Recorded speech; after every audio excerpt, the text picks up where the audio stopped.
Hi everyone. Today I've got a fragrance review for you guys, and it's going to be about B612 or B612 by the perfume house from Istanbul, Turkey, Nishane. The way this review will go, I will discuss my experiences with Nishane. I will discuss my experiences with the perfumer, who in this instance is the Bizzare main perfumer, Maurice. We will discuss the scent profile, when to wear it, its kind of use cases, and whether it's good value for money and whether I would recommend this scent or not. So B612 was my scent of the day for a lot of the past 2 weeks as I kind of tested this one out. And it was my scent of the day yesterday. I'm not going to spray it on today because I'm testing something else for you guys today, but I will spray it on a test strip just so you can have a look at the atomizer and we can discuss it in detail. It's a very good atomizer, as you come to expect from Nishane. They're quite known for having good performance, and I think just as much as that is linked to them having extrays as their basic concentration, I think the atomizer plays a big part as well to give this perfume such a good performance.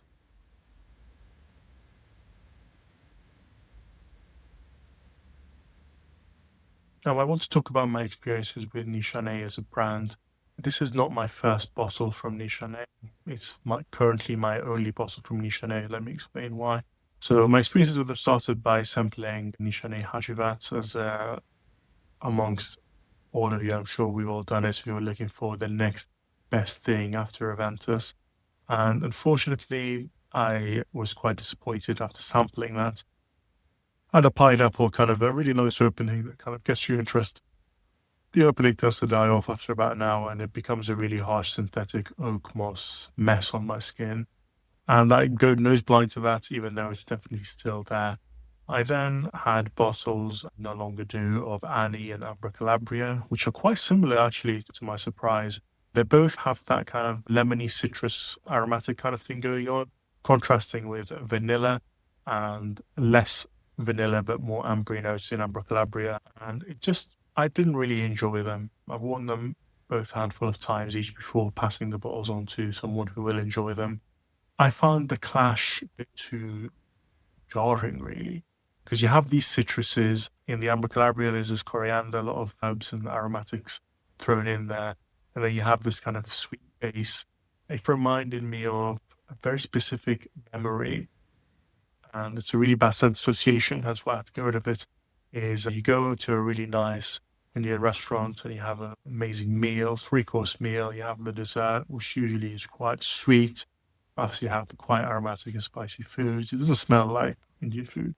But what it does smell is at the end of the meal, they give you a warm kind of lemon-scented towel to clean your hands with. And it smells like that to me. My experience with all three was synthetic base that made them quite stuffy, really not airy enough. And whilst that really helped with performance, it really affected the scent profile itself. And I wasn't really willing to have that sacrifice. I would much rather have the perfect scent profile and sacrifice the performance rather than the other way around. My experiences with Maurice are actually very similar to my experiences in Nishane. I feel like he has a specific DNA as a perfumer where he uses a sweet ambery base that he throws into everything that I've smelled from him. So whether it be Naxos, whether it be Renaissance, Torino 21, it doesn't matter if he's making a freshie, he throws this base in there, 40 knots. It doesn't matter if he's making this kind of aquatic-y, woody thing, he just throws the same base in there. It does get quite repetitive for my liking. So in theory, I don't like Maurice's perfumes from my experiences so far. I don't like Nishane perfumes from my experiences so far. So why the hell have I got my hands on B612? It fell into my lap because I do trade a lot of perfumes. I got this basically for the value of about £80. And I thought, let's give them another shot. I do have a soft spot for Turkey, and that is a bias of mine. I love to go to Istanbul. And I really want to like Nishane, and I want to give them as many chances as possible. But this one really it's a terrible idea. I don't like the brand, I don't like the perfume, but sometimes you just want to give it another shot. That's exactly what I did. And To be fair, B612 was a mixed bag for me. Spoiler, I like it. It's a nice perfume, but spoiler, it's not nice enough to stay around for too long, and I will be passing it on in the near future to someone who will perhaps enjoy it. So let's talk about the name of the perfume, B612. It's quite a funny name, to be fair. It sounds like a road. You take the A42, and then you get off at the B612, and my house is second on the right. But after research, it is not named after a random country road. It's named after a planet, or a comet rather, that has a house in it from a book called The Little Prince. This supposed character lived on this house and on this planet in outer space, and his only friend was a rose. I was not very convinced by this branding, really. This has no rose in it. It would at least make it a rose scent to tie it into that story. They did this whole spiel about how in the book, or the person that found the planet was Turkish, but they didn't believe them. My understanding of it is that it's about like overcoming as a Turkish person, how they got marginalized, something like that. It's totally ridiculous in my opinion. It doesn't make sense. The scent doesn't have any rose in it. Is it from outer space? You're making a supposed fougere. It's so natural. I guess the one way I could link the name to the scent profile is that it has a lot of woody synthetic base, especially cashmeran, which is a synthetic woody material that is very much overdosed. I've never smelt it in such high doses as in this perfume. Now, moving on to the scent profile of B612, which I've alluded to earlier. It's described as a fougere, and if you read many reviews, everyone is saying, oh, what a modern fougere, what a great modern take on a fougere, etc., etc. But it's more of a woody aromatic scent to me than a fougere. It's more of a woody aromatic with fougere hints and touches. So I've worn this quite extensively. And on the first wear, I actually wore it and I went outside and it was a nice warm day and I did enjoy it. My wife approved of it, which is rare, especially when synthetics are involved. So it is quite a likable scent. It does start off with this fougere kind of chord. So you have this lavender and cypress mixed in together.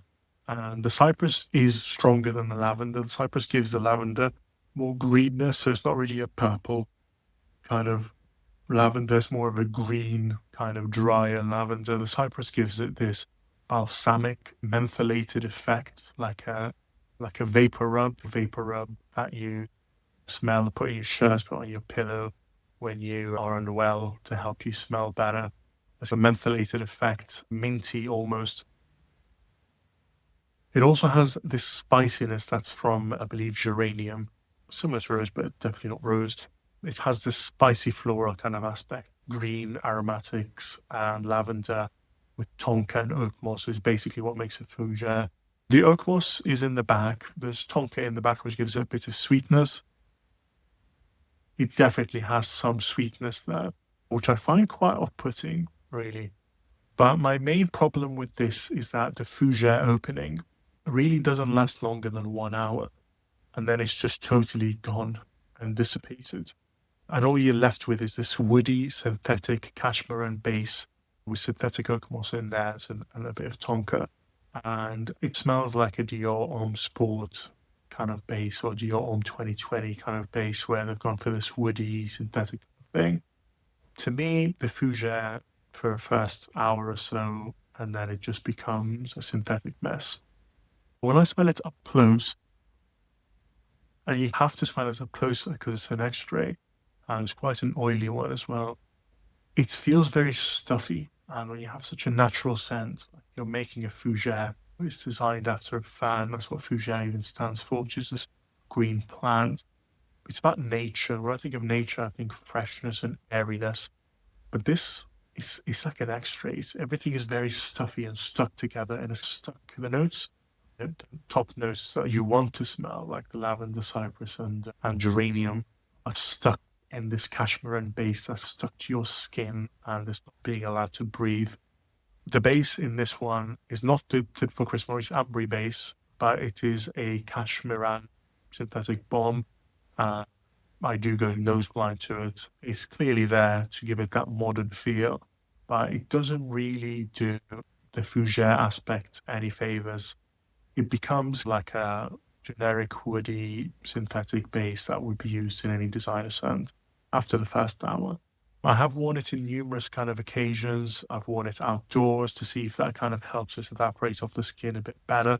And whilst it does evaporate off the skin a bit more, and it does project a bit more, and you do catch whiffs of it here and there, you do get nose blind because of the synthetics. Others can't smell it, but the Fougere aspect of it is totally gone. I can see it being more likable than Fougere's because it does have a modern feel. I'd say this is a perfect Fougere for someone that simply doesn't like Fougere's. They don't want to get a woody aromatic scent like your Home Sport, etc. And they want something that gives them a bit of a Fougere feel. And by all means, this is a great scent. For me, I love Fougere's. I can't possibly describe this one as a Fougere because of for the vast majority of its lifespan, it really doesn't have much Fougere about it. I would say it's also not great at being a woody aromatic. It's stuck in the middle where it doesn't really know what it wants to be. Does it want to be woody aromatic? Does it want to be a Fougere? It's a bit of both, and it gets a bit lost for me. If I want a Fougere, I'll get a real Fougere. I would recommend something like Sartorial or Beau de Jour. If you want a woody aromatic, the one I have that describes woody aromatic, something like Roger Elysium even Green Irish Tweed, something like that would do the job much better. Even though it's a perfectly likable scent, I will be moving it on. When it comes to use cases, I feel like this is where this perfume really shines. You can really wear it all 4 seasons. You can wear it to work, gym, wherever really.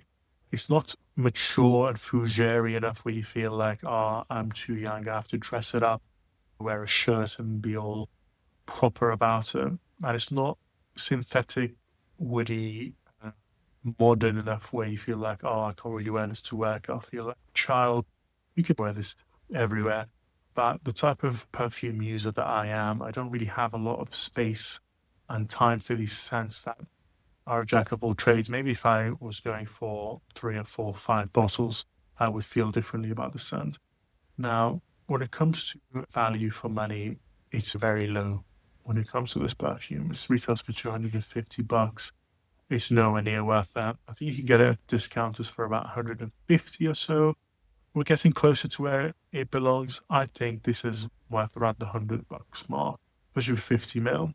I got it for around the 80 mark, and to be honest, even at that kind of price point, it's not going to survive in my collection. I'll be passing it on to someone who will enjoy it. Let me know in the comments what you think about B612. Do you agree with my assessment? Do you think I'm being harsh? Do you think it is truly a Fougere?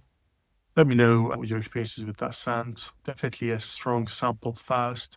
It's a blind buy safe, as in no one's going to dislike it, but it's not blind buy safe as in you will love it, guaranteed, because chances are you might be a bit disappointed like I am and have to move it on. Let me know in the comments below what you think. Have you tried this scent? What are your experiences with Nishane and Chris Maurice? Pop them down in the comments below, and I'm always happy to respond and have a discussion. See you next time.